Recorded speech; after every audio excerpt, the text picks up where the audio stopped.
সলনি কৰা হ'ব নগাঁও ঢাকাই পট্টিৰ নাম। মুখ্যমন্ত্ৰী ডক্টৰ হিমন্ত বিশ্ব শৰ্মাই ইতিমধ্যে নিৰ্দেশনা জাৰি কৰিছে যে নগাঁও ঢাকাই পট্টিৰ নাম সলনি কৰি নতুন নাম দিয়া হ'ব।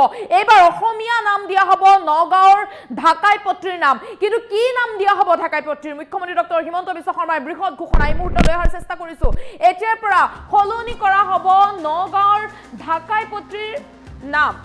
নগাঁও ঢাকা পট্টিৰ নাম সলনি কৰা হ'ব। মুখ্যমন্ত্ৰী ডক্টৰ হিমন্ত বিশ্ব শৰ্মাই ইতিমধ্যে বৃহৎ ঘোষণা কৰিছে। নগাঁও জিলা আয়ুক্তক নিৰ্দেশ দিছে মুখ্যমন্ত্ৰী ডক্টৰ হিমন্ত বিশ্ব শৰ্মাই। নগাঁও ঢাকাই পট্টিৰ নাম সলনি হোৱাৰ কথা উল্লেখ কৰিছে। নগাঁও ঢাকাই পট্টিৰ পৰিৱৰ্তে দিয়া হ'ব এটা অসমীয়া নাম দিয়া হ'ব। শেহতীয়াকৈ যিহেতু ঢাকাই পট্টিত সংঘটিত হৈছিল অপ্ৰীতিকৰ ঘটনা, প্ৰচণ্ড মাৰপিটৰ ঘটনা সংঘটিত হৈছিল আৰু তাৰ পিছতে মুখ্যমন্ত্ৰী ডক্টৰ হিমন্ত বিশ্ব শৰ্মাই বিষয়টো লৈ প্ৰকাশ কৰিছে প্ৰতিক্ৰিয়া যে ঢাকাই পট্টিৰ নাম সলনি কৰিব লাগিব, নতুন নাম দিয়া হ'ব।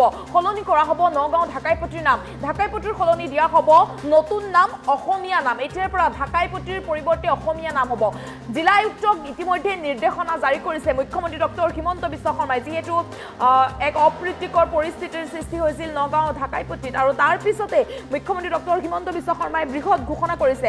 নগাঁও ঢাকাই পট্টিৰ আৰ্নিছে সংঘটিত কৰিছিল ভয়ংকৰ ঘটনা। এজন যুৱকক মটৰচাইকেলৰ হেলমেটেৰে গুৰুলকৈ প্ৰহাৰ কৰিছিল আৰু হৰ্ণ বজোৱাৰ বাবে আৰ্নিছ ৰহমানে মাৰপিট কৰিছিল অসমীয়া যুৱকক আৰু অসমীয়া যুৱকক প্ৰহাৰ কৰাৰ পিছতে সমগ্ৰ অসমবাসীয়ে গৰিহণা দিছিল। এই বিষয়টো কেৱল মটৰচাইকেলৰ হৰ্ণ বজোৱা কেন্দ্ৰ কৰি সংঘটিত হৈছিল প্ৰচণ্ড মাৰপিটৰ ঘটনা। অসমীয়া যুৱকক প্ৰচণ্ড মাৰপিট কৰিছিল আৰু তাৰ পিছত গ্ৰেপ্তাৰো কৰা হ'ল আৰ্নিছ ৰহমানক। খিলঞ্জীয়াৰ ওপৰত আক্ৰমণ কৰা আৰ্নিছৰ বিৰুদ্ধে ব্যৱস্থা গ্ৰহণৰ বাবে ৰাইজে দাবী উত্থাপন কৰিছিল আৰু তাৰ পিছতে মুখ্যমন্ত্ৰী ডক্টৰ হিমন্ত বিশ্ব শৰ্মাই বৃহৎ ঘোষণা কৰিছে। মুখ্যমন্ত্ৰীগৰাকীয়ে এই বিষয়টোক লৈ প্ৰতিক্ৰিয়া প্ৰকাশ কৰিছে যে ঢাকাই পট্টিৰ নাম সলনি কৰি দিয়া হ'ব।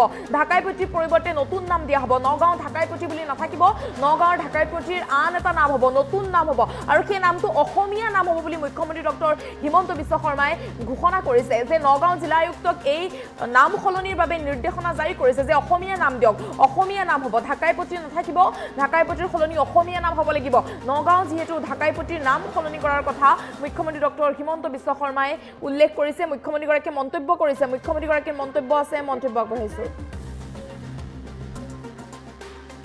নগাঁৱত যিটো ঢাকাই পট্টি নাম আছে সেইটো মই ডিচিক কৈছোঁ সোনকালে বদলাই এটা অসমীয়া নাম কৰি দিবৰ কাৰণে। নগাঁৱত যিটো ঢাকাই পট্টি নাম আছে সেইটো মই ডিচিক কৈছোঁ সোনকালে বদলাই এটা অসমীয়া নাম কৰি দিবৰ কাৰণে। নগাঁৱত যিটো ঢাকাই পট্টি নাম আছে সেইটো মই ডিচিক কৈছোঁ সোনকালে বদলাই এটা অসমীয়া নাম কৰি দিবৰ কাৰণে। নগাঁৱত যিটো ঢাকাই পট্টি নাম আছে সেইটো মই ডিচিক কৈছোঁ সোনকালে বদলাই এটা অসমীয়া নাম কৰি দিবৰ কাৰণে। নগাঁৱত যিটো ঢাকাই পট্টি নাম আছে সেইটো মই ডিচিক কৈছোঁ সোনকালে বদলাই এটা অসমীয়া নাম কৰি দিবৰ কাৰণে। নগাঁৱত যিটো ঢাকাই পট্টি নাম আছে সেইটো মই ডিচিক কৈছোঁ সোনকালে বদলাই এটা অসমীয়া নাম কৰি দিবৰ কাৰণে। নগাঁৱত যিটো ঢাকাই পট্টি নাম আছে সেইটো মই ডিচিক কৈছোঁ সোনকালে বদলাই এটা অসমীয়া নাম কৰি দিবৰ কাৰণে। নগাঁৱত যিটো ঢাকাই পট্টি নাম আছে সেইটো মই ডিচিক কৈছোঁ সোনকালে বদলাই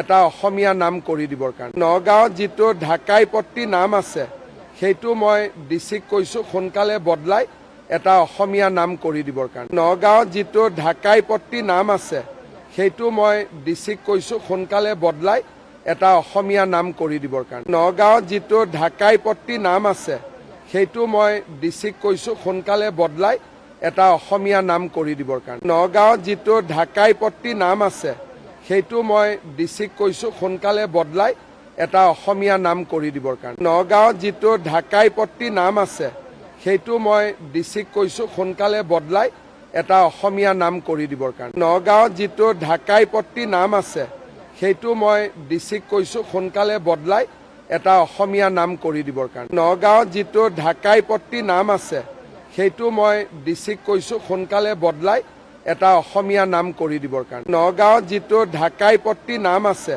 সেইটো মই ডিচিক কৈছোঁ সোনকালে বদলাই এটা অসমীয়া নাম কৰি দিবৰ কাৰণে। নগাঁৱত যিটো ঢাকাই পট্টি নাম আছে সেইটো মই ডিচিক কৈছোঁ সোনকালে বদলাই এটা অসমীয়া নাম কৰি দিবৰ কাৰণে। নগাঁৱত যিটো ঢাকাই পট্টি নাম আছে সেইটো মই ডিচিক কৈছোঁ সোনকালে বদলাই এটা অসমীয়া নাম কৰি দিবৰ কাৰণে। নগাঁৱত যিটো ঢাকাই পট্টি নাম আছে সেইটো মই ডিচিক কৈছোঁ সোনকালে বদলাই এটা অসমীয়া নাম কৰি দিবৰ কাৰণে। নগাঁৱত যিটো ঢাকাই পট্টি নাম আছে সেইটো মই ডিচিক কৈছোঁ সোনকালে বদলাই এটা অসমীয়া নাম কৰি দিবৰ কাৰণে। নগাঁৱত যিটো ঢাকাই পট্টি নাম আছে সেইটো মই ডিচিক কৈছোঁ সোনকালে বদলাই এটা অসমীয়া নাম কৰি দিবৰ কাৰণে। নগাঁৱত যিটো ঢাকাই পট্টি নাম আছে সেইটো মই ডিচিক কৈছোঁ সোনকালে বদলাই এটা অসমীয়া নাম কৰি দিবৰ কাৰণে। নগাঁৱত যিটো ঢাকাই পট্টি নাম আছে সেইটো মই ডিচিক কৈছোঁ সোনকালে বদলাই এটা অসমীয়া নাম কৰি দিবৰ কাৰণে। নগাঁৱত যিটো ঢাকাই পট্টি নাম আছে সেইটো মই ডিচিক কৈছোঁ সোনকালে বদলাই এটা অসমীয়া নাম কৰি দিবৰ কাৰণে। নগাঁৱত যিটো ঢাকাই পট্টি নাম আছে সেইটো মই ডিচিক কৈছোঁ সোনকালে বদলাই এটা অসমীয়া নাম কৰি দিবৰ কাৰণে। নগাঁৱত যিটো ঢাকাই পট্টি নাম আছে সেইটো মই ডিচিক কৈছোঁ সোনকালে বদলাই এটা অসমীয়া নাম কৰি দিবৰ কাৰণে। নগাঁৱত যিটো ঢাকাই পট্টি নাম আছে সেইটো মই